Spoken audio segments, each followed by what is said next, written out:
백서 오늘은 인천시와 함께합니다. 지난 11월 28일 인천고등법원 설치 법안이 국회 본회의를 최종 통과했습니다. 앞으로 300만 인천 시민들의 사법 서비스가 강화되고 시민 편의가 대폭 개선될 걸로 전망되는데요. 자세한 내용 알아보죠. 인천광역시 법무담당관실의 박재현 송무팀장 전화 연결합니다. 팀장님 안녕하세요. 안녕하세요. 인천시청 법무담당관실 박재현입니다. 네. 반갑습니다. 네, 반갑습니다. 인천고등법원 설치가 확정됐습니다. 인천 시민들의 염원이었다고 알고 있는데요. 인천고등법원 설치되면 어떤 효과 기대할 수 있을까요? 예, 인천은 인구 300만 이상 대도시임에도 불구하고 고등법원이 없어서 그동안 시민들께서 항소심 재판을 받기 위해서는 서울 고등법원까지 가야 하는 불편을 겪어왔습니다.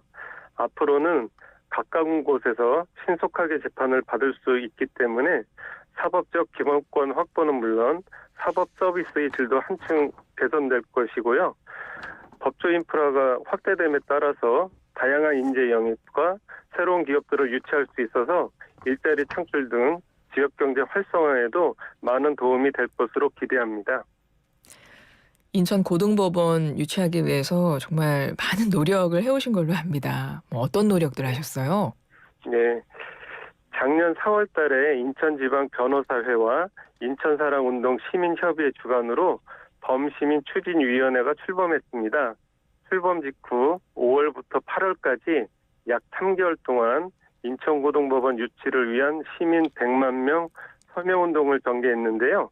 약 111만 명의 많은 시민들께서 서명에 참여해 주셨고 서명본은 유정복 시장님이 국회와 법원 행정처에 전달했습니다. 시민들께서 뜻을 모아주신 것이 가장 큰 힘이 되었다고 생각합니다. 그리고 22대 국회에 들어와서 김기용 국회의원님, 배준영 국회의원님이 인천고등법원 설치를 위한 법률 개정안을 각각 대표 발의해 주셨고 법률안이 신속하게 상정 심의될 수 있도록 인천 지역 국회의원 모든 분들께서 힘을 모아주셨습니다.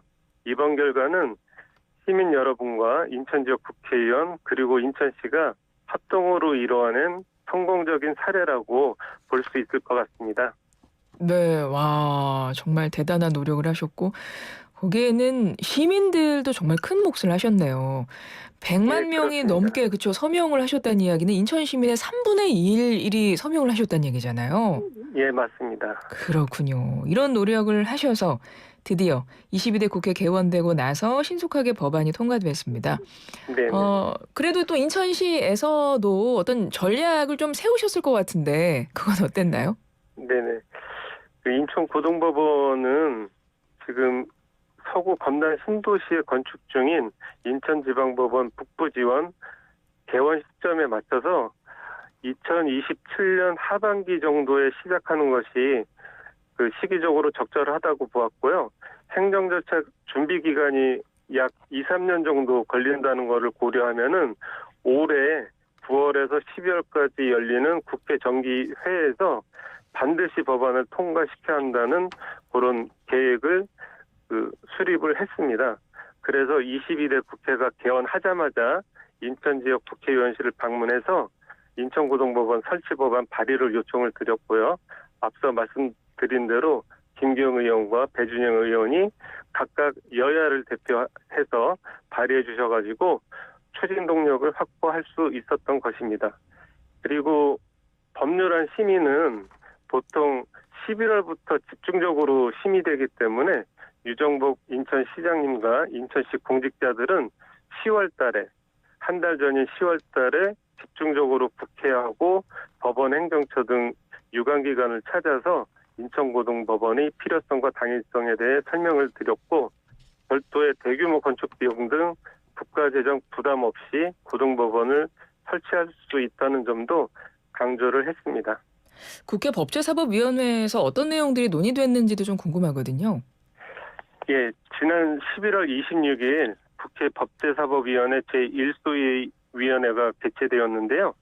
인천고등법원 설치 필요성에 대해서는 모든 위원들께서 충분히 공감을 하셨고 다만 국가 예산이 얼마만큼 투입되어야 하는지에 대해 많은 논의가 있었습니다. 인천지방법원 북부지원이 개원이 되면 인천지방법원 사건의 상당수가 북부지원으로 이관되기 때문에 인천지방법원에 여유 공간이 생겨서 별도의 건물을 신축하지 않아도 되고 일부 인원 증원에 따른 추가 예산이 약간 증가하는 정도여서 국가 재정에도 큰 문제가 없다는데 의견이 모아졌습니다. 결국은 위원 8분 전원 찬성으로 법안이 통과되었고 마침내 11월 28일 국회 본회의에서 배석 의원 270명 전원 찬성으로 법률안이 최종 통과하게 되었습니다. 네, 이렇게 해서 법률안은 최종 통과가 됐고요. 앞으로 네. 인천고등법원 설립되고 또 운영될 때까지 또 많은 절차들이 남아 있잖아요. 예. 간략하게 말씀드리면요. 네. 인천지방법원에는 2019년 3월부터 서울고등법원 인천원해재판부가 생겼습니다.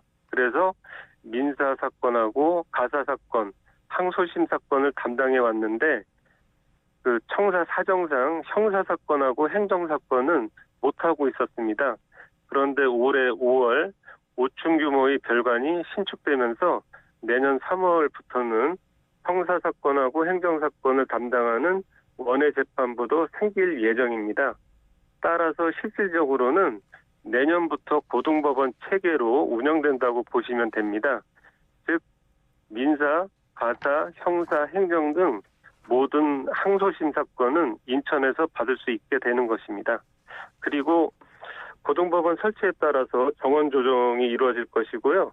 인력 재배치, 또 업무 공간 재배치 등 사전 준비 절차를 이제 완료하게 되면은 2028년 3월 1일부터는 원해재판부가 아닌 인천고등법원으로서 독자적인 사법 체계를 갖추게 되는 것입니다. 네. 앞으로도 많은 관심 부탁드리겠습니다. 네. 고생 많으셨고요. 앞으로 진짜 300만 인천 시민들의 사법 서비스 강화되고 시민들 많이 좀 편리하게 좀 이용하실 수 있을 것 같습니다. 지금까지 네. 인천광역시 법무담당관실 박재현 송무팀장이었습니다. 팀장님 고맙습니다. 네. 감사합니다.